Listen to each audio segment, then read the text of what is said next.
Sino ka? Anong ginagawa mo dito? Paano ka nakapasok? Gulat na tanong ni Yumi.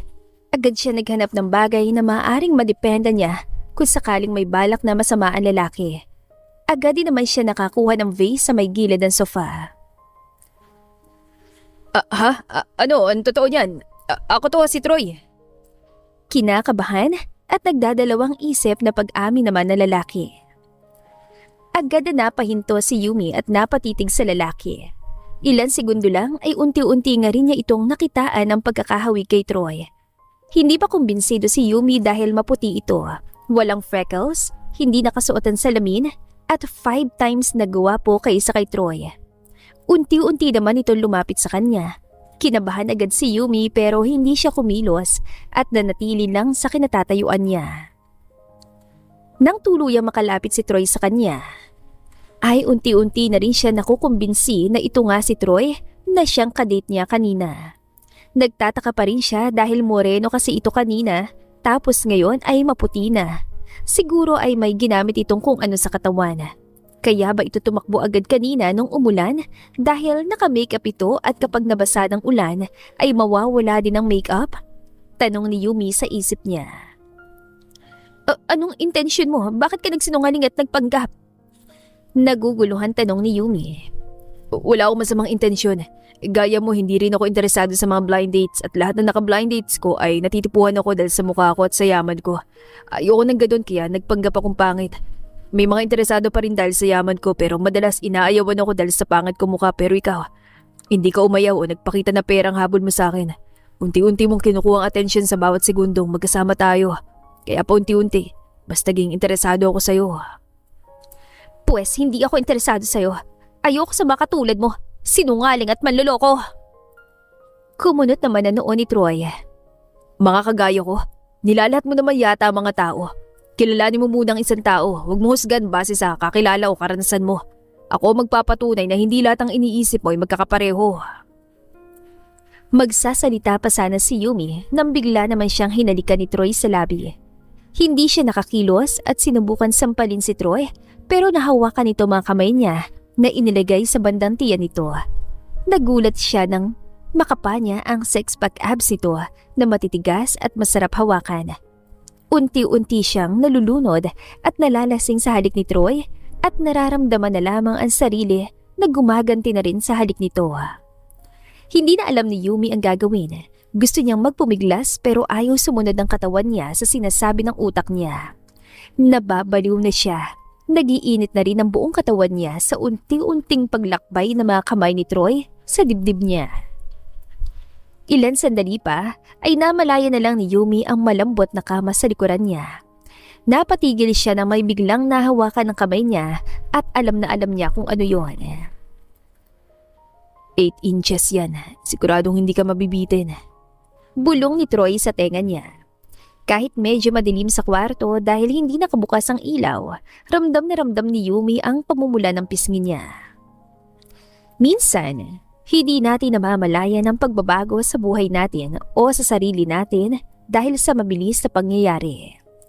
Kaya mo ba bang harapin at tanggapin ang mga pagbabago na makakaapekto sa paniniwala at kinabukasan mo? Haharapin mo pa ba ang pagsubok na buong tapang para ilaban ang katwiran mo at tatalikod ka na lang para manahimik? Magandang araw sa lahat. Ngayon ay aking ibabahagi ang kwento ni na Yumi at Troy na sana ay kapulutan niyo ng aral mula umpisa hanggang dulo. Ang gwapo talaga ni Justin, no? Crush na crush ko talaga siya. Sana mapansin niya ako kahit konti. Halos araw-araw na taong nanananghalian dito sa restaurant niya. Kinikilig na bulong ni Leia. Gwapo nga naman pero aanin mo naman yung mukha kung pangit naman ang pag-uugali. Komento naman ni Yumi. Matalik silang magkaibigan simula noong kolehiyo pa lamang sila. Pareho silang may sapat na yaman dahil sa pagsisipag. Kahit na sobrang yaman ng mga pamilya nila, nagsusumika pa rin sila para sa mga sarili nila, lalo na si Yumi na ayaw pamahalaan ng kumpanya ng dad niya. Pero iyon na yata ang nakatadhana sa kanya dahil nag-iisa lang din siyang anak. Ang bitter mo naman masyado, Yumi. Sigurado maganda rin ang ugali ni Justin kasi hindi naman siya magiging professional chef at hindi rin makakapagtayo ng mamahaling restaurant kung hindi siya marunong makisama sa mga tao sa paligid niya.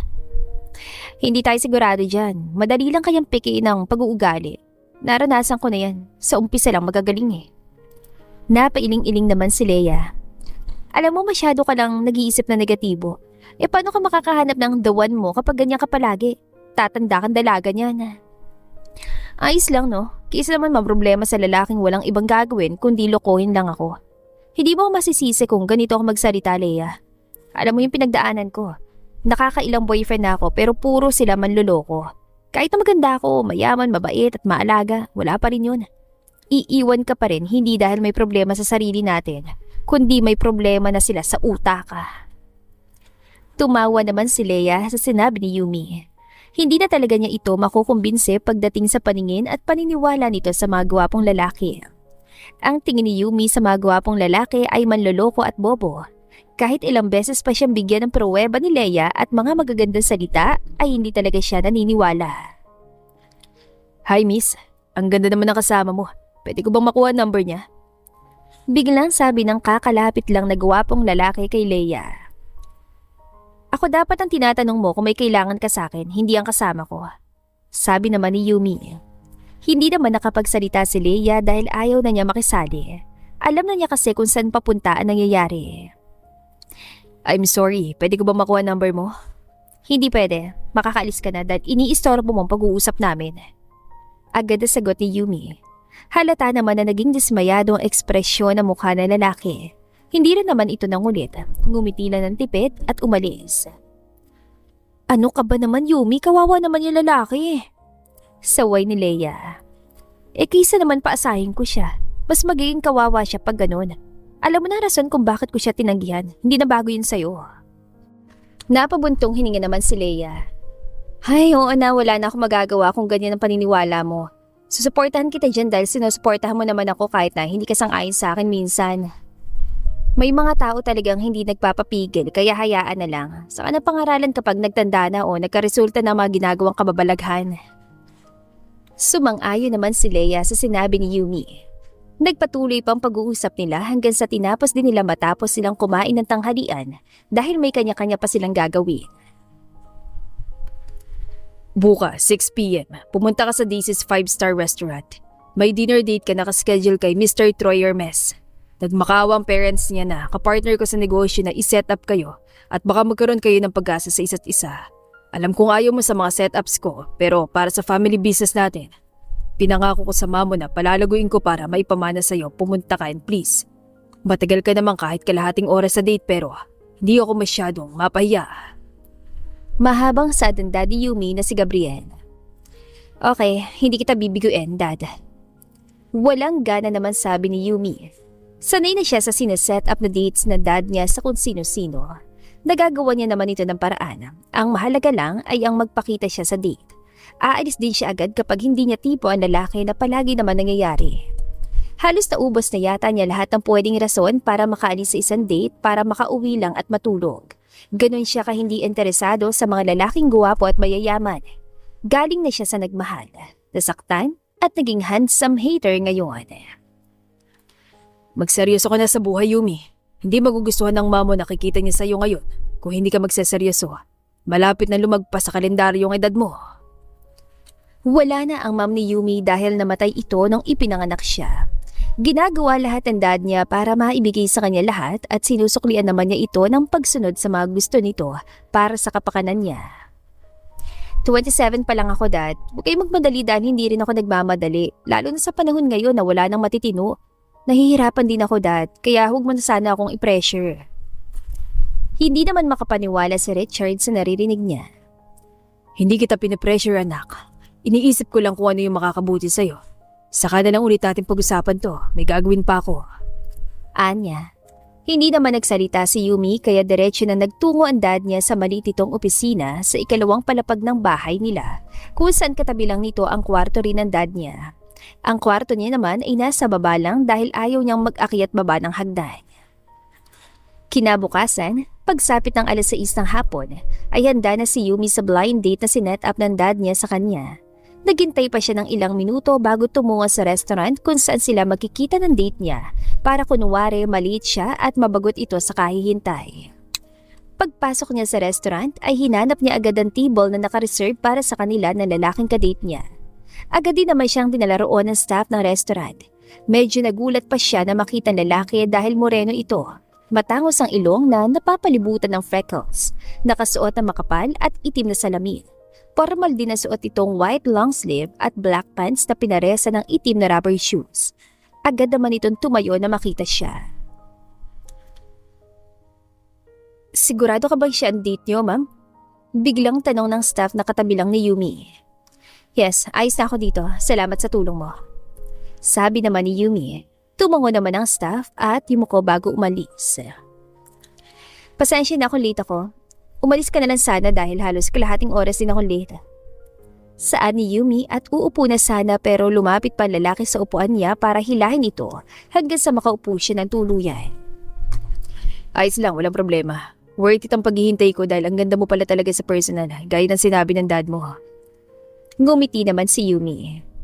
Troy Hermes, diba? Ikaw yung may-ari ng pinakamalaking kumpanya dito sa bansa. Mas mayaman ka pa kesa sa dad ko. Bakit ka naging interesado sa ganitong blind date setup? Tanong niya. Yes, I'm Troy Hermes. Ikaw naman si Yumi Fernandez, right? Actually, pinupush lang ako ng parents ko na mag-asawa na. Wala namang masama makipag-meet sa iba pero madalas hindi nila ako gusto dahil sa itsura ko. Nakakaiba kahit na i-offer ko palat ng kayamanan ko. May iba na pumapayag pero masyadong halata na pera lang habol nila. Naiintindihan kita. May iba rin na lalaking yaman ang habol sa akin o kaya itsura tapos lolokohin na sa huli. Ang kapal ng mga mukha eh. Medyo nagulat naman si Troy sa sinabi niya. Hindi ka ba takot sa akin? Baka yun din ang habol ko sa'yo. Hindi mo pa ako gaano kilala. Madalas kasi itsurang unang binabasayan ng iba kaya madalas wala halos lumalapit sa akin maliban na lang kung tungkol sa pera o negosyo. Wala naman sa itsura mong manloko. Baka ikaw pa nga naluloko eh. At saka bakit naman ako matatakot sa'yo? Hindi ka naman mukhang killer o murderer. Tumawa naman si Troy. Kakaiba ka rin. Kapaligtaran naman ang nakikita ng iba sa akin dahil sa itsura ko. Nako, depende na yun sa tao. Naniniwala ako na marami pang hindi naguhusga sa itsura lang. Hindi naman nawala ang ngiti sa labi ni Troy. Nagpatuloy pang pag-uusap nila at humaba ito ng ilang oras hanggang sa nagpasya sila na umuwi na dahil lumalalim na ang gabi. Inofera naman ni Troy si Yumi na ihatid sa kanila dahil walang dalang kotse si Yumi. Ang dad niya ang naghatid sa kanya sa restaurant at sinadya nitong hindi siya hinayaang magdala ng sasakyan para maihatid siya ng kadate niya. Kung hindi nagustuhan ni Yumi ang date ay makakauwi pa rin naman siya. Kaya namang mag-commute pero sa pagkakataong ito ay pumayag siyang ihatid siya ni Troy. Salamat sa paghatid, Troy. Ingat ka sa pag-uwi. Nakangiting sabi ni Yumi. Salamat. By the way, mahilig ka ba sa dagat? May pupuntahan kasi akong exclusive meeting sa isang exclusive resort. Kung payag ka, gusto sana magkaroon ulit tayo ng date. Pwede ka naman tumanggi kung ayaw mo para tumigil na ako. Hindi naman nagdalawang isip na pumayag kaya natuwa ng husto si Troy at nagplano na susunduin na lang siya nito. Nagbigayan din sila ng numero ng isa't isa para may contact sila kung sakali. Ang saya mo yata. Naging maayos ba ang date nyo? Hinintay talaga kita makauwi. Bunga ni Gabriel na nakaupo sa sofa sa may sala na makapasok si Yumi sa loob ng bahay. Nilapitan naman ni Yumi ang dad niya. Ayos lang naman ang date namin ni Troy. Nagplan kami ng second date at nagkakasundo rin kami. Baka magkaroon kami ng connection as friends. Talaga? That's good to hear. Sana'y maging more than friends pa kayo. Go ahead, take your time at kahit ipakancel mo pa mga importanteng meeting mo, ayos lang. Enjoy everything, anak. Thanks, Dad. I-update na lang kita sa mga nangyayari. Magpapahinga na ako. Magpahinga na rin po kayo. Tumango-tango naman si Gabriel at hinayaan na rin ang anak na makapagpahinga. Nabuhayan ang puso niya at hindi nawala ang ngiti niya sa labi. Isa lang naman kasi ang hiling at gusto niya. Ang makahanap ng maayos sa lalaki ang nag-iisa niyang anak, makabuo ng pamilya at maging masaya lalo na't hindi niya hawak ang oras niya. Tumatanda na siya at anumang oras ay pwede niyang iwan mag-isang anak niya. Lumipas sa mga araw hanggang sa sumapit din ang araw ng ikalawang date ni Yumi at Troy sa isang exclusive resort. Ang ganda naman dito. Hindi ko akalain na may ganitong resort pala sa lugar na ito na malayo sa syudad. Namamanghan sa biti Yumi nang bumungad sa kanya ang maaliwalas at malinaw na dagat sa unahan. Malawak ang resort na to at marami nagbebenta ng kung ano-no. Pumunta muna tayo sa hotel room at ilagay doon ang mga gamit saka natin libutin tong buong resort. Agad naman na pumayag si Yumi sa sinabi ni Troy. Susulitin niya ang pagdating niya rito sa resort dahil ilang buwan na rin siyang hindi nakakapagbakasyon dahil maraming gawain sa trabaho, lalo na tinuturuan na rin siya ngayon ng dad niya na mag-manage sa family business at company nila. Kapag may gusto kang bilhin, bilhin mo na. Ako na magbabayad. Kahit na marami kang pera, ako pa rin dapat ang magbayad. Kamaya. Sabi ni Troy habang sinusundan si Yumi na tumitingin sa mga nagtitinda ng souvenirs. Marami pang tinda sa loob ng resort. May pagkain, damit at iba pa. Natutuwa naman si Yumi sa mga nakikita niya kaya hindi na rin siya nahiya at namili na rin ang bibilhin. Parehong magaan ang loob nila sa isa't isa. Habang tumatagal ay mas lalo nilang nakikilalang isa't isa. Yumi, ikaw ba yan? Ikaw nga, Yumi! Napalingon naman si Yumi sa likuran niya at nakitang tumawag sa pangalan niya na si Sandra. Kasama nitong isang babae na kilala niya rin, si Kylie. Classmates niya mga ito ng college.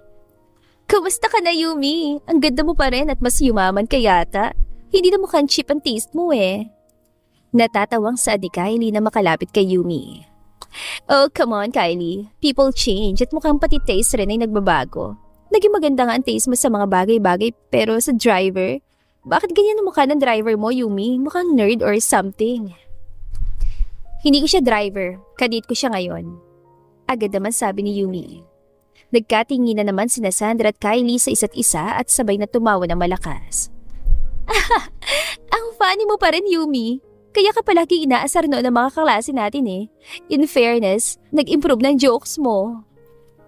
Nanatili namang kalmado ang ekspresyon ni Yumi.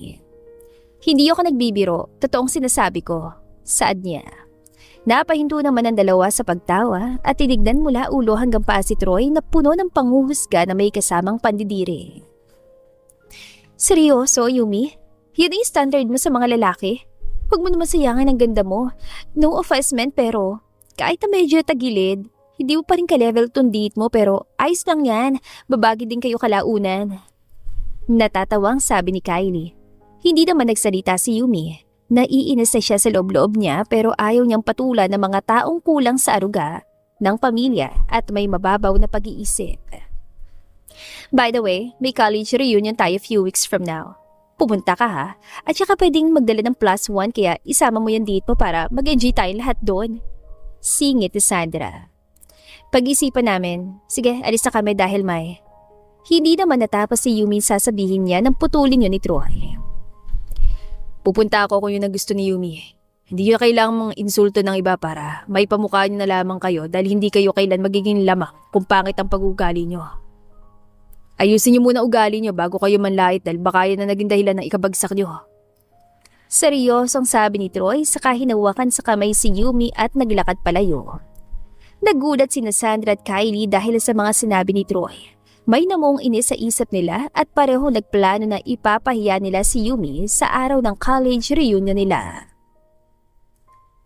Hindi ka na sana nakisingit kanina. Sigurado ko nainis mo sila sa sinabi mo. Hindi ako pumapatol sa mga away salita pero kapag pisikalan nila akong inunahan, hindi ko talaga sila uurungan. Sabi ni Yumi habang sabay silang naglalakad ni Troy sa dalampasigan. Hayaan mo na, hindi naman pwede na palagi kang tatahimik. Kapag nang away pa sila sa'yo, sabihan mo lang ako at lalaban ko ako para sa'yo. Hindi mo deserve na masaktan lalo na kung wala ka namang ginagawang masama. Ngumiti naman si Yumi dahil sa kabaitan ni Troy. Hindi siya nagkamali na bigyan pa ito ng second date. Natutuwa siyang kasama ito at kahit kakakilala pa lang niya, ay parang magaan na agad ang loob niya rito. Ilan sandali lang ay napahinto naman si Troy kaya napahinto rin siya. Bumuhos sa malakas na ulan. Bumalik na tayo sa hotel, ang lakas ng ulan. Saad ni Troy.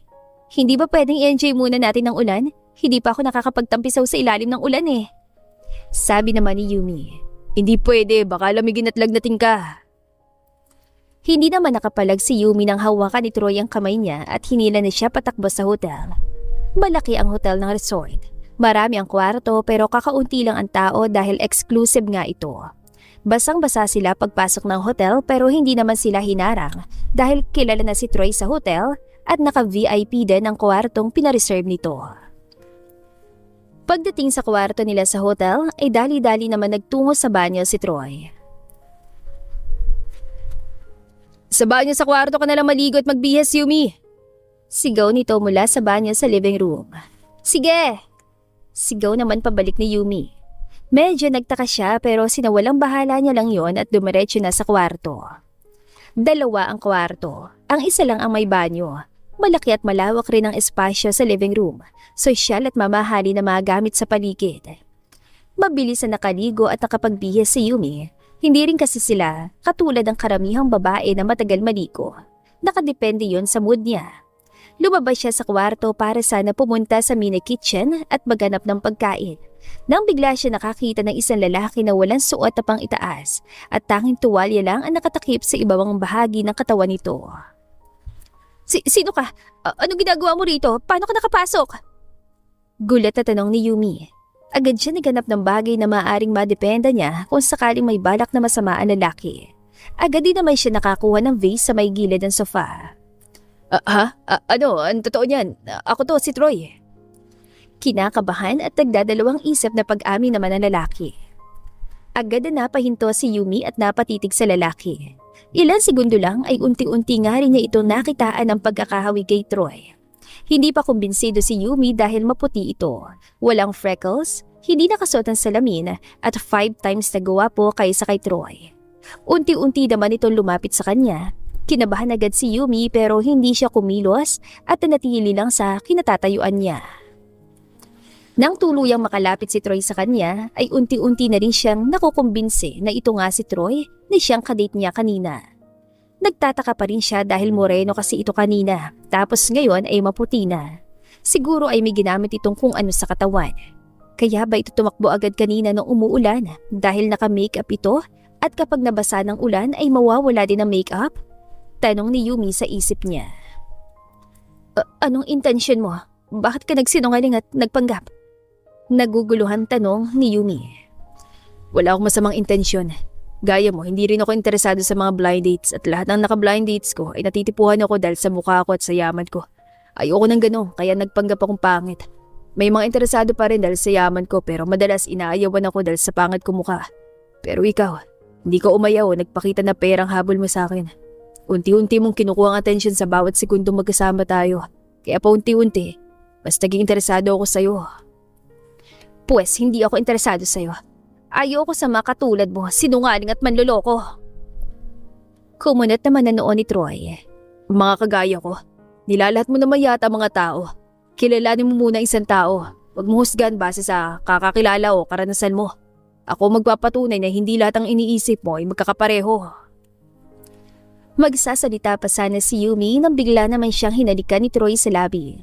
Hindi siya nakakilos at sinubukan sampalin si Troy, pero nahawakan nito mga kamay niya na inilagay sa bandang tiyan nito. Nagulat siya nang makapaan six-pack abs nito na matitigas at masarap hawakan. Unti-unti siya nalulunod at nalalasing sa halik ni Troy, at naramdaman na lamang ang sarili na gumaganti na rin sa halik nito. Hindi na alam ni Yumi ang gagawin. Gusto niya magpumiglas pero ayaw sumunod ang katawan niya sa sinasabi ng utak niya. Nababaliw na siya. Nagiinit na rin ang buong katawan niya sa unti-unting paglakbay na mga kamay ni Troy sa dibdib niya. Ilan sandali pa ay namalaya na lang ni Yumi ang malambot na kama sa likuran niya. Napatigil siya nang may biglang nahawakan ng kamay niya at alam na alam niya kung ano yun. 8 inches yan. Siguradong hindi ka mabibitin. Bulong ni Troy sa tenga niya.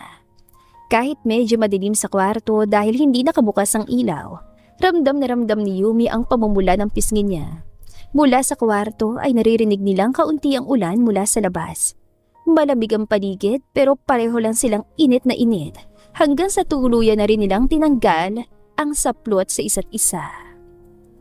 Hindi na sigurado si Yumi sa mga nangyayari. Ang iniisip lang niya sa mga oras na ito ay ang saya na nararamdaman niya sa buong pagkatao niya. Naging blanko na lahat. Tuluyan ang may nangyari sa pagitan nila hanggang sa pareho silang napagod at nakatulog na magkatabi sa kama. Nagising si Yumi na makaramdam ng lamig sa buong katawan. Minulat niya mga mata at agad na nakaramdam ng pananakit sa iba pang bahagi niya. Unti-unti niya namang naalala ang mga nangyari kaya napalingon siya sa tabi niya at wala siya nakitang kahit anino ng kung sino. Hindi pa rin ito naging dahilan para gumaan ang pakiramdam niya sa nangyari dahil alam niya na may nangyari talaga lalo na't wala siyang saplot ni isa. Hinanap niya ang damit niya sa paligid bago nagtungo sa banyo na nasa kwarto lang at nagbihis. Lumabas siya sa kwarto at nakaramdam ng gutom. Tinungo niya ang mini kitchen at naabutan si Troy doon na naghahain na ng pagkain sa mesa. Gigisingin na sana kita. Kain na. Nagluto ako ng sinigang para makahigop tayo ng sabaw. Maulan pa rin sa labas kaya hindi pa tayo makakapasyal ulit. Kalmado na may kasamang ngiti sabi ni Troy. Amoy na amoy naman ni Yumi ang mabangong luto ni Troy na mas nagpapadagdag sa gutom niya pero hindi siya nagpahalata. Sa tingin mo ba, magkaibigan agad tayo dahil may nangyari sa atin? Mas lalo mo lang akong ginalit, Troy. Pinagsamantalahan mong kahinaan ko at hindi kita mapapatawa doon. Kalimutan natin lahat na nangyari at sana ito na yung huli nating pagkikita.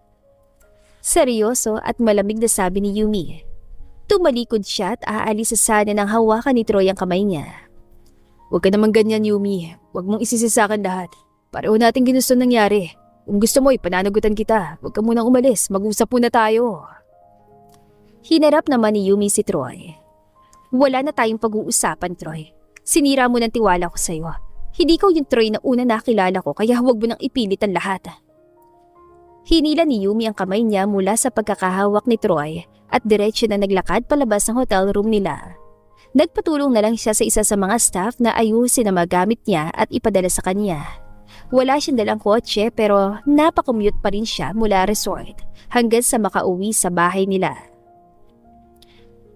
Yumi, ano tong sinabi sa akin ni Troy na iniwan mo siya sa resort dahil biglang nagbagong isip mo at hindi mo na siya type? Totoo ba yun? Akala ko ba interesado ka sa kanya at nagbago ng tingin mo sa'yo, ibang lalaki? Bungad na tanong ni Gabriel na makalabas si Yumi sa kwarto nito. Kakagising lang ni Yumi, mabuti na lang at nakatulog at nakapagpahinga pa siya ng malalim sa kabila ng mga nangyari. Niloko niya ako, Dad. Nagpanggap siyang ibang tao. Nangyari na naman yung ayaw kong mangyari. Naintindihan yung pinagdaanan ko sa mga dati kong kasintahan kaya alam ko na iintindihan niyo rin ako ngayon. Kung gusto yung malaman ng buong detalye, alamin niyo mismo kay Troy. Napabuntong hininga naman si Gabriel. Alam ko ang buong detalye dahil ako nag-request kay Troy na ibahin ang itsura niya. Sakto naman na iniiba niyang itsura niya kapag nakikipag-blind date siya. Hindi ko naman inasahan na magiging interesado kayo sa isa't isa. Kaya bakit hindi niyo nalang bigyan ng pagkakataon ng isa't isa na magkamabutihan? Ibaba mo muna ang pride mo, anak. Alam ko hindi madali ang pinagdaanan mo. Ilang balde na ng luha na ilabas mo at sobrang nasaktan din ako.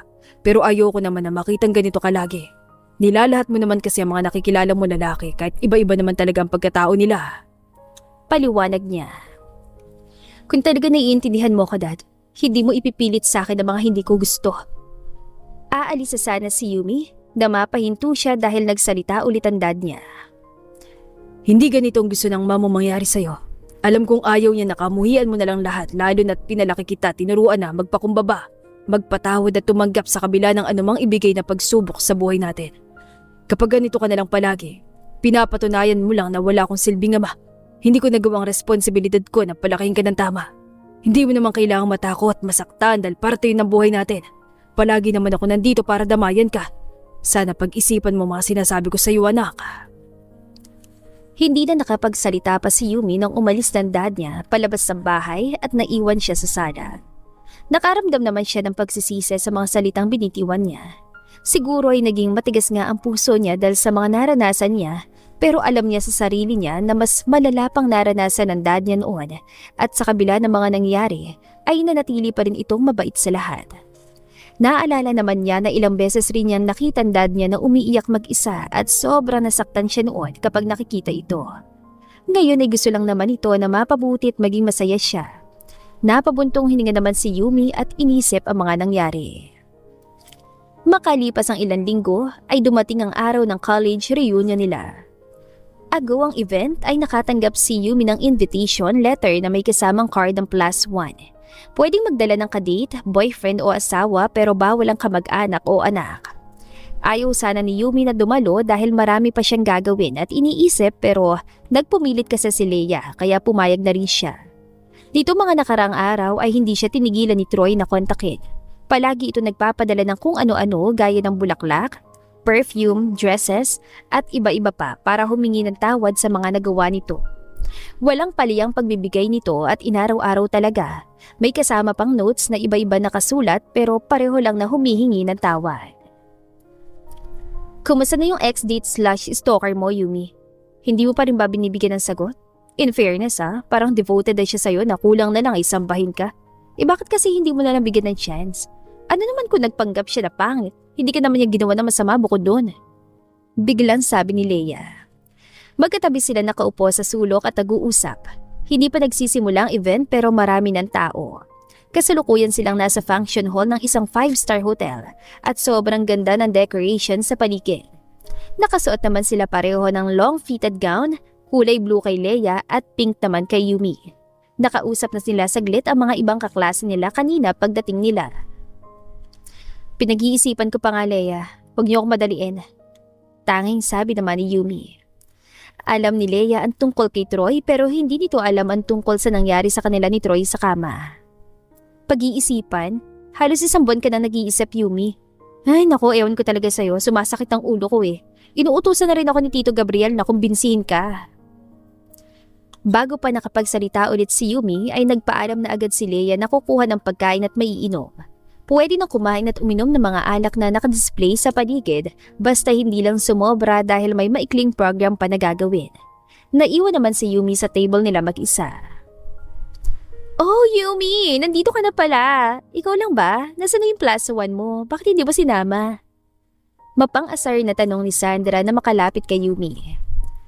Ano ka ba, Sandra? Baka nauntog na siya at nagising sa katotohanan. Sino ba naman kasing matino magdadala ng pangit na plus 1 dito sa party? Papahiyain lang niya sarili niya. Natatawang sabi naman ni Kylie na kasama ni Sandra.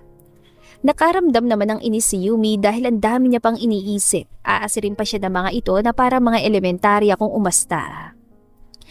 Alam niyo kung wala kayong magawa sa buhay niyo, huwag kayong mandamay, okay? Wala ako sa mood makipag-asaran sa inyo kaya umalis na kayo sa harap ko.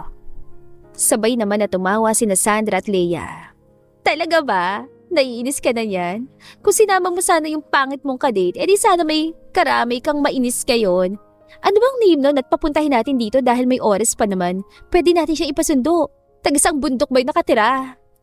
Nako, baka hindi umabot dahil taga-bundok pala. Narinig naman sila ng iba at nagtanong din kung ano yung pinag-uusapan nila. Taas noon namang kinuwento ng dalawaan tungkol sa nakita nilang kadate ni Yumi noon sa resort. Bumalik naman si Leia sa table nila at nagulat sa mga nangyayari. Lumaban ka, Yumi. Sige na, labanan mo sila at kakampihan kita nang magtanda naman sila. Dati pang masasama ugali ng mga yan eh. Sabi ni Leia kay Yumi na para bang handa na siyang sumabak sa gyera. Hindi naman nagsalita si Yumi. Ayaw niya talaga ng gulo pero sa tuwing tinitignan niya sina Sandra at Kylie na masayang iniinsulto nangyayaring date nila ni Troy, ay para bang umiinit ang gusto ang buong katawan niya. Galit siya na patayo mula sa pagkakaupo. Oh, bakit Yumi? Galit ka? Masyado ka naman yatang guilty at mas pinapatunayan mo lang na totoo lahat ng sinasabi ko. Sarili mo lang din ang pinapahiya mo. Taas kilay na sabi ni Sandra. Excuse me? Ano nangyayari dito? Bawal mag-away dito. Agad na natahimikan lahat at napatingin sa nagsalita. Gulat na gulat naman si Yumi na makita si Troy. Wala siyang naaalala na kaklase niya ito o kabatchmate. Marami naman na namangha at nagbulong-bulungan dahil sa kagwapuhan at dating ni Troy. Nakasuot lang naman kasi siya ng puting formal attire na kung titignan na maigi ay nagmumukha siyang prinsipe sa suot niya. Sino ka? Inaasar lang namin ang kaklase namin. Hindi mo kailangang mga alam dito. Sabi naman ni Sandra. Ngumiti naman si Troy at lumapit sa tabi ni Yumi saka ito hinawakan sa bewang. Nanatili ang gulat sa mukha ni Yumi at hindi nakapalag. Habang si Leia naman ay kulang na lang tumili dahil sa kilig. Pasensya na pero hindi mo dapat inaasaran date ko. Pwede naman ako na lang aasarin mo na pangit. Tatanggapin ko yun. Huwag mo nang idamay pa si Yumi. Nice to see you again here. Sana nasatisfy ko kayong dalawa dahil nandito na ako sa party bilang +1 ni Yumi. Ano? Pinaglololoko mo ba kami? Hindi ikaw yung kadate ni Yumi nun sa resort, no? Sigurado ako dahil pangit yun. Magkibang itsura niyo. Naguguluhang sabi ni Kylie. Sigurado ka ba, Kylie? Paano naman namin kayo paniniwalaan eh? Dati pa kayong bully ni Yumi. Sinisiraan niyo lang siya eh. Mga sinungaling kayo. Sabi pa ng isa sa mga kaklase nila na kanina pa nakikinig. Dumapensa naman sina Sandra at Kylie pero wala naman silang pruweba na ibang Troy ang kadate ni Yumi noon sa resort. Oh my gosh, nakakakilig kayo. Ang gwapo mo pala sa personal, Mr. Hermes. Ako nga pala si Leia, friend ni Yumi. Time na ba para umexit ako at magka-moment kayo? Kinikilig na sabi ni Leia, hindi naman siya hinayaan ni Yumi na umalis. Sina Sandra at Kylie naman ay inaaway na ng iba at pilit na pinapaalis sa party pero lumalaban pa rin sila hanggang sa nagkasundo na lalayo sila kay Yumi at hindi lalapit sa buong event kung gusto nilang manatili sa party. Anong ginagawa mo dito? Hindi kita in-invite bilang +1 ko. Kunot noong sabi ni Yumi. Ano ka ba, Yumi? Ang lamig mo naman. Ikaw na nga tong iligtas ng knight in shining armor mo. Ang hirap mo namang pakiligin. Bulong ni Leia. I'm sorry kung nagsinungaling naman ako. Pasensya na talaga, Yumi. Hindi ko lang matiis na insultuhin ka nila at kasali rin naman ako sa ininsulto nila. Kaya hindi ko rin napigilan sa sarili ko na lumaban. Pangangatwiran ni Troy. Magsasalita pa sana si Yumi kaso naaalala niya sinabi ng dad niya kaya pinili na lang niyang pakalmahin ang sarili at inintindi si Troy. Gaya na sinabi ng dad niya noon, lahat ng tao sa mundo kahit na may pagkakatulad, malaki pa rin ang pagkakaiba. Iyon ang inisip at inunawa ng mabuti ni Yumi nito makanakaraang linggo. Nagsimula na rin ang event at nakaupo naman si Troy sa table nila Yumi na hindi na niya kinontra pa. Taimtim silang nakinig sa maiksing program na hinanda ng cum laude nila noon. Nalaman naman nila na si Troy ay sponsor ng event nila na pamangkin pala na may-ari ng paaralan nila sa kolehiyo. Nagpatuloy ang event na maayos at masaya si Yumi na nakihalubilo sa mga kakilala niya sa kolehiyo. Lahat naman ng kaklase at batchmate niya ay may kaya sa buhay dahil private din kasi ang paaralan nila. May mga dumalo namang scholars noon na kaklase nila na ngayon ay umasenso na sa buhay dahil sa pagsusumikap nila. Kalaunan ay natapos din ang party at sabay nang umuwi sina Yumi at Leia. Hindi na sila nagkita ni Troy pag-alis dahil naging abala ito sa pagkausap sa ibang sponsors, teachers at mahalagang tao sa party. Bakit sa dinami-rami ng lugar ay dito nyo pa naisipan na mag-corporate outing? Bulong ni Yumi. Oo nga pala. Dito nga pala kayo nag-second date, Troy, hindi ba? Mukhang memorable sa yung lugar na ito. Di mo sinabi sa akin ang detalye ng date nyo. Magkwento ka naman, anak. Sabi naman ni Gabriel. Wala akong ikukwento, Dad. Tara na nga sa hotel. Naiinip namang sabi ni Yumi sa kanauna na maglakad sa dad niya. Nasa resort sila kung saan sila nag-date noon ni Troy. Hindi inaasahan, pareho palang partner sa negosyo ni na Troy at ng dad niya ang may-ari na resort. At ngayon ay may corporate outing sila kung saan nagbabanding ang mga magka-partner sa negosyo.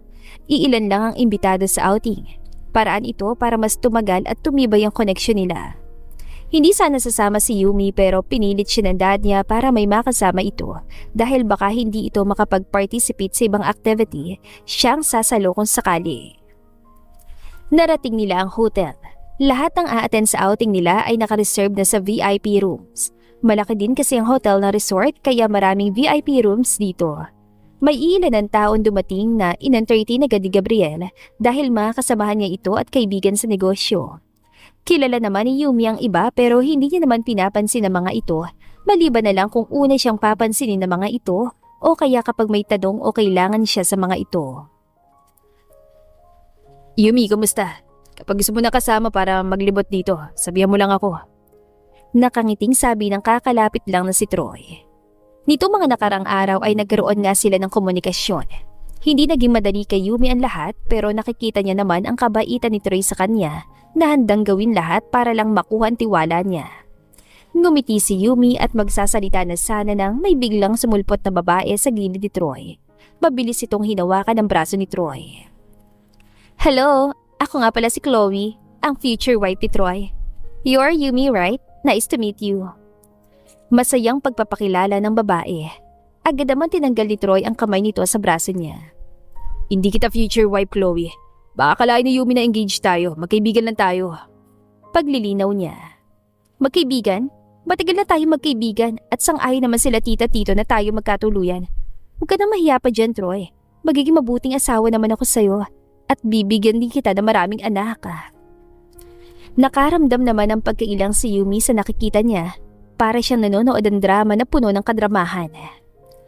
Pasensya na, Yumi. Kaibigan ko lang to si Chloe dahil magkaibigan din ng mga magulang namin. Ang totoo niyan, ikaw ang gusto kong ligawan. Sana hayaan mo ako manligaw sa'yo. Huwag mo sana akong basta rin agad. Ano? Maliligaw ka sa iba? At sinasabi mo talaga yan sa harap ng mapapangasawa mo? Agad na tinakpan ni Troy ang bibig ni Chloe dahil tinitignan na sila ng mga tao sa paligid. Huminga naman siya ng paumanhin. Mag-usap na lang tayo mamaya, Yumi. Pasensya na talaga. Kakausapin ko lang to si Chloe. Tumango naman si Yumi. Tinawag din siya ng dad niya kaya nilapitan niya ito. Matapos ang ilang minutong pananatili sa ground floor ng hotel, ay nagtungo na rin siya sa mga kwarto nila sa hotel. Nasa isang room si Yumi habang ang dad niya ay nasa ibang room. Ka-share nito matalik nitong kaibigan na hinayaan din ni Yumi. Nagpasya siya na magpahinga na muna dahil may business dinner pa na magaganap mamayang gabi. Nagtanghalian din muna sila bago dumiretso sa resort. 3 araw pa sila sa resort at hiling niya na sana walang hindi magandang mangyari. Sa business dinner, tahimik lang si Yumi habang nag-uusap ang mga tao sa paligid niya. Ramdam naman niya ang 3 pares ng matutuli sa mata na nakatingin sa kanya. Akala niya ay magiging tahimik na lahat dahil nakausap na ni Troy si Chloe, pero mukhang mali siya dahil ang sama ng tingin nito sa kanya. Bukod pa rito, ay hindi niya rin inaasahan na nandito rin pala sina Sandra at Kylie dahil sumama sila sa mga magulang nila at ang mas pinakamalala, magpinsan pala sina Sandra at Chloe, ang liit nga naman ang mundo. Nagbuntong hininga si Yumi at nagpaalam sa dad niya na magbabanyo siya. Pero ang totoo ay lumabas talaga siya sa restaurant na kinainan nila na katabi lang ng hotel. Naglakad siya papunta sa dalampasigan para makapag-isip. Si Troy ay busy naman sa pakikipag-usap sa mga tao sa loob dahil may sarili nga itong kumpanya. Layuan mo si Troy kung ayaw mong magkagulo. Kahit kinausap na niya ako, hindi ko siya basta-basta papakawalan. Napalingon si Yumi sa likuran niya at nakita si Chloe na nakataas ang kilay. Nasa magkabilang tabi naman ito sina Sandra at Kylie. Paano ko naman siya lalayuan kung siya mismo yung lumalapit sa akin? Kung gusto mo, itali mo na lang siya sa katawan mo para palagi na kayong magkadikit at malayo sa akin. Sarkastiko naman sabi ni Yumi. Ang kapal ang mukha mo para magsalita ng ganyan, Yumi. Sino ka ba sinakala mo? Pinahiya mo kami ni Kylie noon sa party, hindi namin palalampasin yon. Singit naman ni Sandra. Sarili niyo mismo nagpahiya sa inyo kaya tigilan niyo ako sa kadramahan niyo. Wala ako sa mood para pumatol sa ugali niyo, hindi ko alam kung sa'yo napulot. May diin na sabi ni Yumi saka tinalikuran sila at nagpatuloy sa paglalakad. Ilang hakbang pa lang ang nagagawa niya ay agad siya napadaing na may humila sa buhok niya na malakas. Lalaban sana siya pero may humawak sa magkabilang braso niya. Akala mo kaya mo kami? Akala mo kung sino kang umasa na matapang? Hindi mo kami pwedeng talikuran. Singhal ni Chloe na siyang sumasabunot kay Yumi. Bitawan niyo ako! Wala akong ginagawang masama, no ba? Masyado lang kayong guilty kaya hindi niyo mailagan ang mga sinasabi ko. Mga mandaraya kayo dahil pinagtutulungan niyo akong 3. Nagpupumiglas na saad ni Yumi. Hindi naman siya pinakinggan ng 3 at buong puwersang hinila papunta sa may dagat. Buong puwersa rin na nagpumiglas si Yumi at umatras pero wala siyang laban sa 3. Tuluyan siyang niihagi sa mga ito sa dagat. Sobrang lamig ng tubig dagat kaya nanginig siya habang ang 3 ay tumatawa lang. Yan ang bagay sa'yo, matuto ka kasi lumugar. Tumatawang sambit ni Kylie. Nag-appear silang 3 at sabay na iniwan si Yumi na naglakad paahon sa dagat. Nakita niya naman si Troy na tumatakbo sa kinaroroonan niya. Agad itong hinubad ang suot itong gray na tuxedo at ibinalot sa kanya. Sina Chloe bang may gawa nito sa'yo? Huwag ka mag-alala, kakausapin ko mga magulang niya. At sisiguraduhin kong mananagot sila sa ginawa nila sa'yo. Seryoso ang sabi ni Troy. Hindi pa rin nila ako titigilan kahit ano pang gawin mo. Mas lalo lang sila magagalit sa akin at pagtutulungan ako dahil hindi mo ko nilalayuan. Poprotektahan kita kahit anong mangyari. Hindi sila magiging dahilan para layuan kita. Gaya ng sinabi ko, papatunayan kong mabuting intention ko sa'yo. Hindi ako katulad ng iba lalaki na nakilala mo noon. Hindi naman nakapagsalita pa si Yumi. Alam niya na puno ng senseridad ang mga salita ni Troy sa kanya, pero may bahagi pa rin kasi sa kanya na mahirap magtiwala.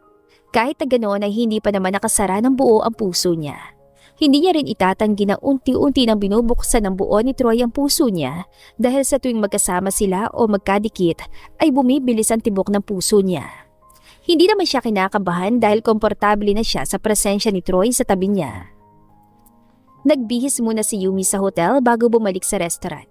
Nagtaka pa ang dad niya pero nakahanap naman siya ng magandang palusot kasama si Troy na mas lalong nagpainis kay Chloe. Pero hindi naman ito gumawa ng eksena hanggang sa matapos ang hapunan ng lahat.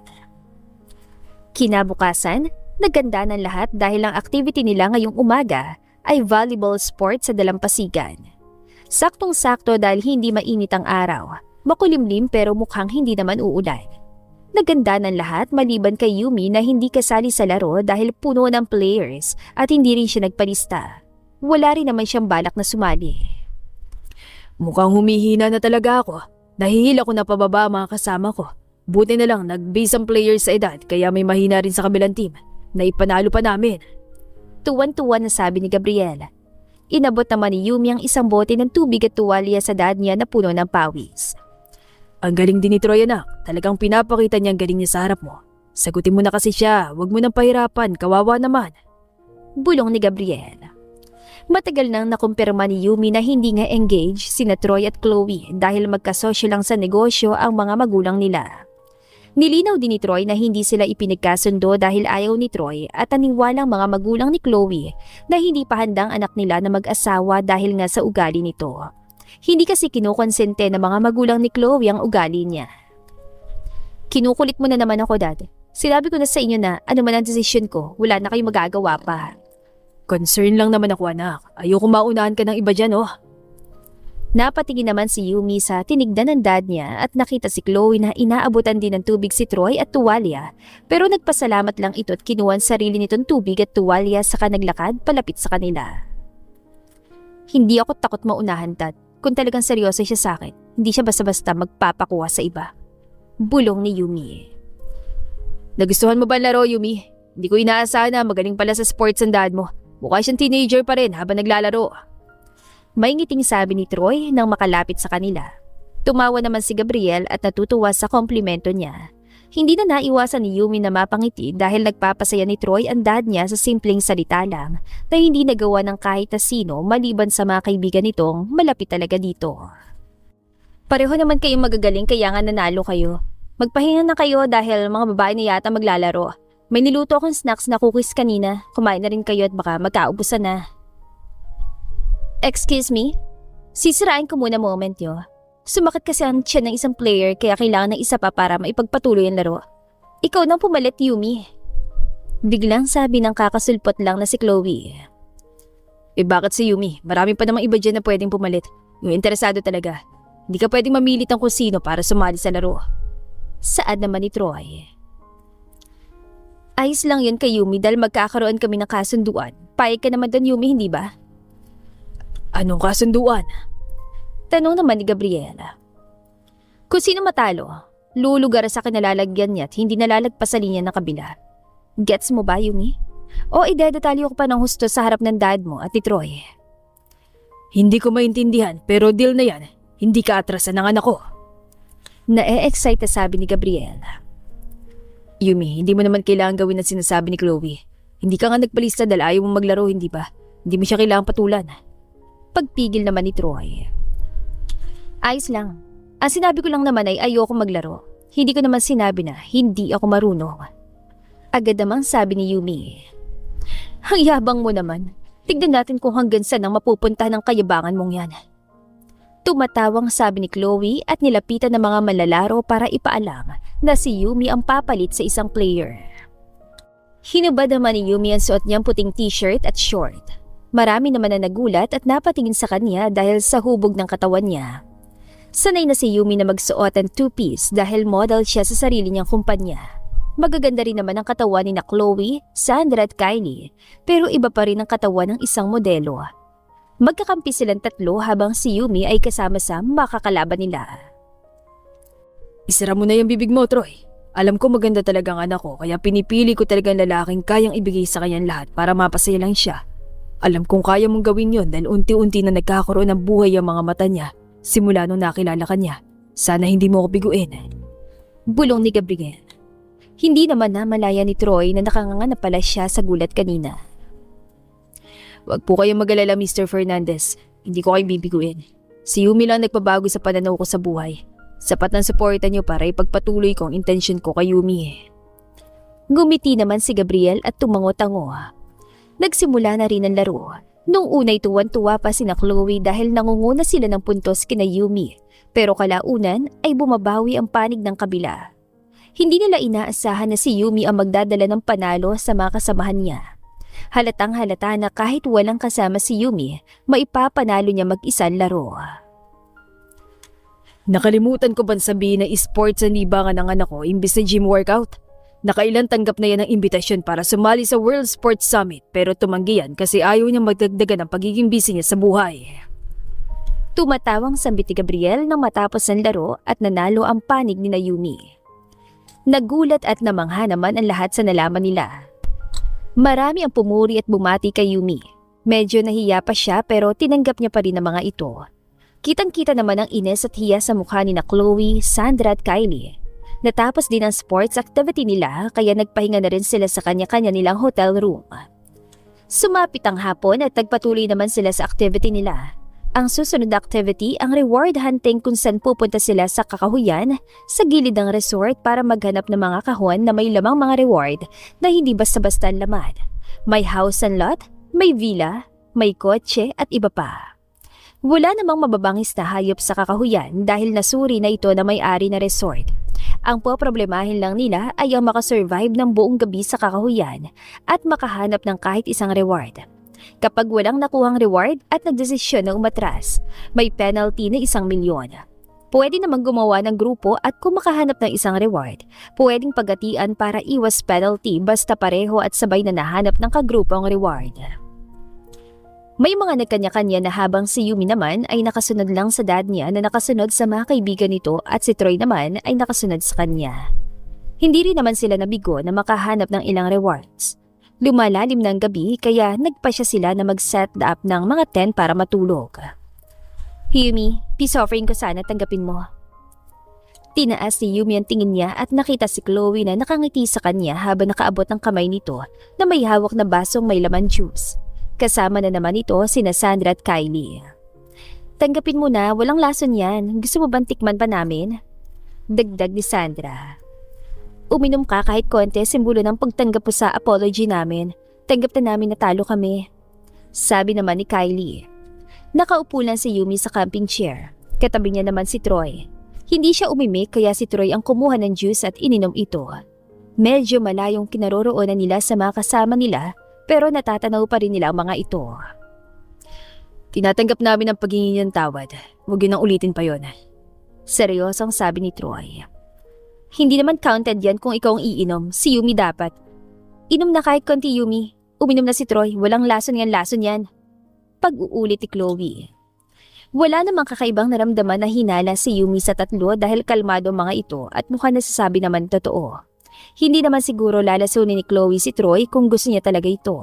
Kung may lason man ng juice, dalawa silang malalason at marami naman tao sa paligid, kaya hindi sila gagawa ng ikasisira ng pagkatao nila. Kinuha na lang din ni Yumi ang juice na natira mula kay Troy at ininom ito. Congratulations, Yumi. Nanalo ka sa pagitan natin, pero baka may kasunod pa tayong pagkakakumpentesyahan sa susunod ulit. May ngiting sabi ni Chloe bago umalis sa harap nila kasama sina Sandra at Kylie. Wala naman siguro silang binabalak na masama, hindi ba? Bulong ni Yumi. Hayaan mo na, babantayan naman kita. Hindi ko hayaan na masaktan ka nila. Hindi mo na kailangan sabihin yan dahil kaya ko naman ang sarili ko. Salamat sa mga effort at concern mo, Troy. Bigyan mo pa ako ng sapat na panahon para pag-isipan pa ang lahat. Hindi ako maghintay, Yumi. Ang mahalaga ay hinayaan mo na ako na manatili sa tabi mo ngayon at ipakita mabuting intensyon ko sa'yo. Ngumiti naman si Yumi. Nag-usap pa sila tungkol sa mga sarili nila para mas makilala nilang isa't isa. Sa kabila na nangyari ay paunti-unti nang tinatanggap ni Yumi si Troy sa puso niya. Kahit na nagalit siya nito doon sa nangyari sa kanila at sa pagsisinungaling nito, nakita niya naman na mabuti ang intensyon ni Troy at tungkol sa nangyari sa kanila. Hindi niya dapat isisi lahat kay Troy dahil hindi siya lasing noon. Ginusto rin niya nangyari sa kanila. Nagpadala din siya kaya may kasalanan din siya. Hindi niya lang tanggap nung una. Matapos ang kwentuhan, ay nagpasya na rin ang lahat na matulog na. Magkatabi lang din ang tent ni Yumi at Troy dahil iyon din ang gusto ni Gabriel para mabantayan ni Troy ang anak niya. Gumising ka na, masyado na maaga para matulog pa. Napamulat ang mata si Yumi na makaramdam ng lamig sa buong katawan niya. Basang-basa ni siya at nakatali ang kamay niya sa likod niya habang nakaupo sa lupa. Bumunga din sa kanya si Chloe na tumatawa kasama sina Sandra at Kylie. Mukhang effective talaga yung sleeping pills na nilagay natin sa juice. Pati si Troy ay tulog na tulog kaya hindi niya namalayan na kinuha natin si Yumi. Sabi naman ni Sandra. Bilisan natin para makabalik tayo sa tent at hindi lang mahalata. Sabi naman ni Kylie. Pasikat na ang araw. Puno naman ng kaba ang puso ni Yumi. Anong gagawin niyo? Pakawalan niyo ako dito. Wala ba talaga kayong ibang magawa sa buhay niyo? Akala ko ba tanggap niyo na ang mga nangyayari? Anong kalokohan na naman to? Galit na singhal niya.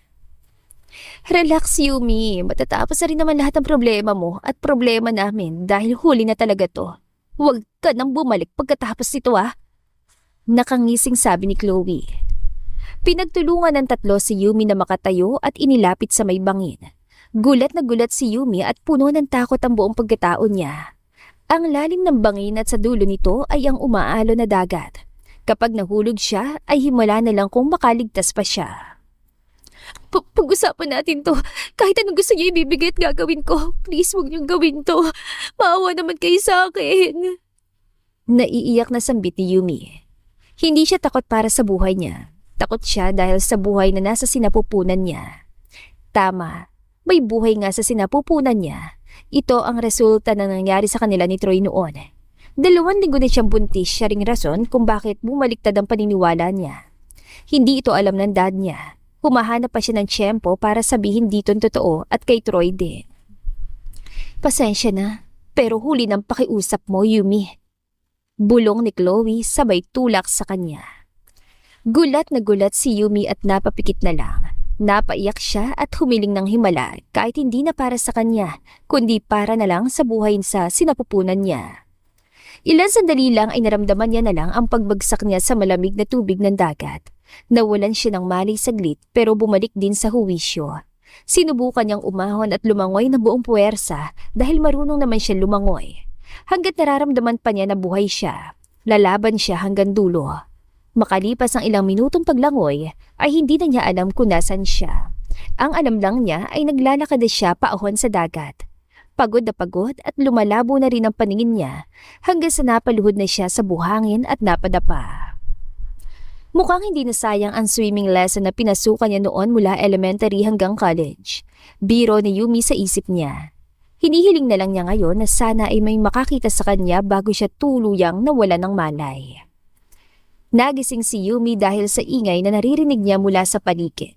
Dahan-dahan niyang minulat ang mga mata niya at bumungad sa kanya ang kulay puting kisame.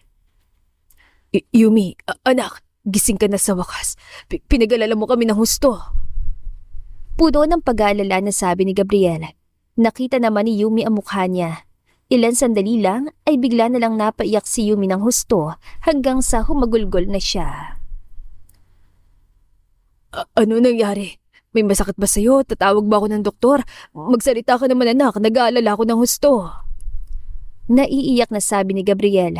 Pinilit namang umupo ni Yumi. Tinulungan siya ng dad niya at agad niya ito niyakap na mahigpit. Natatakot ako, Dad. Sobrang natakot ako. Umiiyak na bulong ni Yumi. Ayos na anak, maayos ka na. Nandito na ako sa tabi mo. Pasensya ka na kung hindi kita naprotektahan. Pasensya na talaga. Bulong din ni Gabriel. Bumukas naman ang pinto ng kwarto kung nasan si Yumi at pumasok si Troy. Nang makitang gising na si Yumi ay agad din niya itong nilapitan. Niyakap at sinuri kung nasa maayos sa itong kalagayan. Tumawag naman ng doktor si Gabriel para matignan si Yumi. Paulit-ulit namang humingi ng tawad si Troy kay Yumi na kulang na lang lumuhod ito dahil hindi nito nagawang pangako nito na protektahan siya. Kumalma rin kalaunan si Yumi at hindi niya naman sinisisi ang dad niya o si Troy sa mga nangyari. I'm sorry Yumi, huwag ka mag-alala dahil kinasuhan ko na sina Chloe, Sandra at Kylie. Hindi na sila makakalapit pa sa'yo. May ebidensya rin na nakuha sa kanila gaya ng sleeping pills na hinalo nila sa juice na ininom natin. Sisiguraduhin ko na makukulong sila at magsisisi. Puno ng kasiguraduhan na sabi ni Troy habang hawak ang kamay ni Yumi. Ayos lang, Troy. Naiintindihan ko naman na hindi ka palagi nandyan. Kailangan ko rin na protektahan ang sarili ko. Salamat sa lahat, sa pag-aalala mo at sa pag-aasikaso para mabigyan ng hustisya nangyari sa akin. May ngiting sabi ni Yumi. Dumating naman ang doktor kasama si Gabriel. Nalaman naman ni Yumi na ang nagligtas sa kanya ay isa sa mga staff ng resort. Mabuti na lang at hindi siya nawala o nakalayo sa dagat. Dok, kumusta po ang baby ko? Kinakabahang tanong ni Yumi matapos sabihin ng doktor na stable ng kalagayan niya. Nasa maayos sa kalagayan ng baby natin, Yumi. Yun ang unang binalita ng doktor sa amin ng dad mo. Sobrang saya namin dahil nakaligtas ka sa nangyari. Kayo ng baby natin. Masayang sabi ni Troy. Kailangan mo na lang magpahinga ngayon hanggang sa maghilom ang mga galos mo. Kapag may trauma ka sa nangyari, advice ko ay mag-take ng therapy para ma-overcome ang trauma mo dahil maapektuhan ang baby mo kung nagkaroon ka ng trauma sa nangyari. Sabi naman ng doktor. Pakilisan na lang po lahat ng mga kailangan, Dok. Susundin namin lahat at gagawin ko makabubuti pareho sa magina ko. Seryosong sabi naman ni Troy. Tumango naman ang doktor at nagpaalam na para umalis. I'm sorry, Yumi. Alam ko na bigla ka pa sa mga nangyari pero ayoko na magsayang pa ng oras. Kinausap ko na rin ang dad mo. Gusto ko tang pakasalan. Alam ko ang dami pa nangyayari pero ayoko namang isawalang bahala na ng lahat lalo na ngayong buntis ka sa anak natin. Gusto kitang panagutan at pakasalan. Gusto kitang makasama habang buhay. Hindi ko naman sinasabi na magpakasal agad tayo. Gusto ko lang na pumayag ka at ikaw na magpasya kung kailan mo gusto mangyari ang kasal. Ngumiti naman si Yumi. Natutuwa ang puso niya sa mga sinasabi ni Troy. Napaiyak na naman siya pero sa pagkakataong ito, ang iyak niya ay iyak ng kasiyahan. Dahan-dahan naman siyang tumango. Paayag ako, Troy. Pumapahig ako na magpakasal sa iyo. Medyo nagulat naman si Troy pero kitang-kita sa mukha niya ang tuwa at saya. Agad yan naman niyakap na mahigpit si Yumi. Tuwan-tuwa rin si Gabriel na tahimik silang pinapanood. Nagulat din si Yumi nang kunin ni Troy ang kamay niya at may sinuot na singsing sa daliri niya na kasyang-kasya. Hindi naman halata na pinaghandaan niya ng maigi ito, hindi ba? Nakangiting tanong ni Gabriel. Masaya ako para sa inyo. Masayang-masaya ako para sa iyo, anak. Siguradong proud na proud din sa iyong mom mo.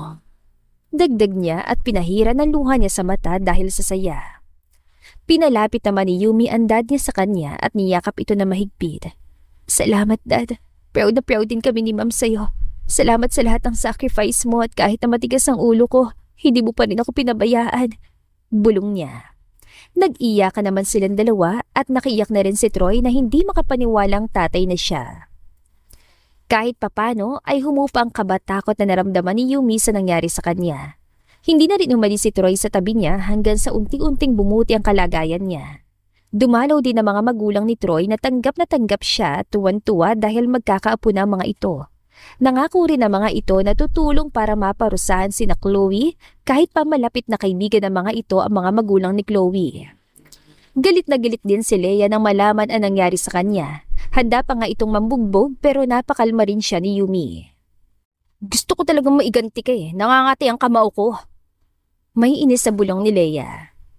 Hayaan mo na, Leia, nasa kulungan na raw sila ngayon at kahit makapagpiansa pa, makukulong pa rin sila na ilang buwan dahil malakas ang laban ko sa tulong na rin ni Dad at ang pamilya ni Troy. Napabuntong hininga naman si Leia. Ay, oo na, sa kanila ko nalang ipagkakatiwalang parusa ng mga bruhang yun. Ang mahalaga maayos ka na ngayon. Masaya ako dahil hindi ka natatandang dalaga ngayon. Nagpapasalamat ako kay Troy dahil ginising niya ang diwa mo. Excited na ako maging ninang ng baby niyo. Ngumiti naman si Yumi at nagpasalamat sa pagiging mabuting kaibigan ni Leia. Nagpatuloy pa ang pag-uusap nila hanggang sa dumating si Troy na may dalang pagkain nila. Sunod din na dumating si Gabriel at sabay na silang nagtanghalian. Makalipas ang ilang araw ay tuluyan na ring na-discharge sa ospital si Yumi. Nagpasya naman si Troy na tumira sa bahay ni Yumi para maalagaan at mas mabigyan ng oras si Yumi. Hindi naman tumutol doon si Gabriel. Mabilis sa lumipas sa mga araw at linggo, nakapagdesisyon si Yumi na magpakasal na sila ni Troy bago pa tuluyan lumaki ang husto ang tiyan niya. Pinaghandaan nila ang kasalan na iyon sa gusto ni Yumi. Siniguro ni Troy na masusunod lahat ang gusto ni Yumi sa kasal para mapasaya ito ng husto sa mahalagang araw ng buhay nila. Marami ang dumalo sa kasal. Puno ng senseridad at tuwa ang seremonya hanggang sa wedding reception nila. Masaya ka ba, Yumi? Hindi ba kita binigo? Tanong ni Troy. Sobrang saya ko, Troy. Salamat sa lahat-lahat. Sa'yo ko lang naranasan tong saya na nararamdaman ko ngayon.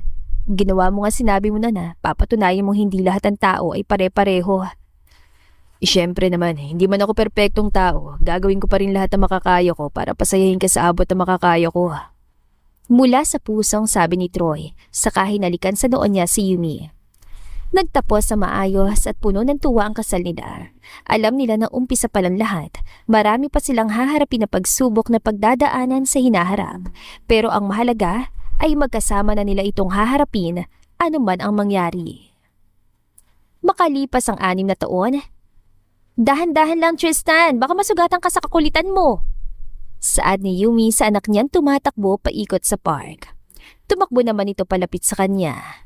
Mami, tignan mo yung babae doon, kanina pa siya nakatingin sa'yo. Kilala mo ba siya? Tanong ni Tristan na nasa 5 taong gulang na.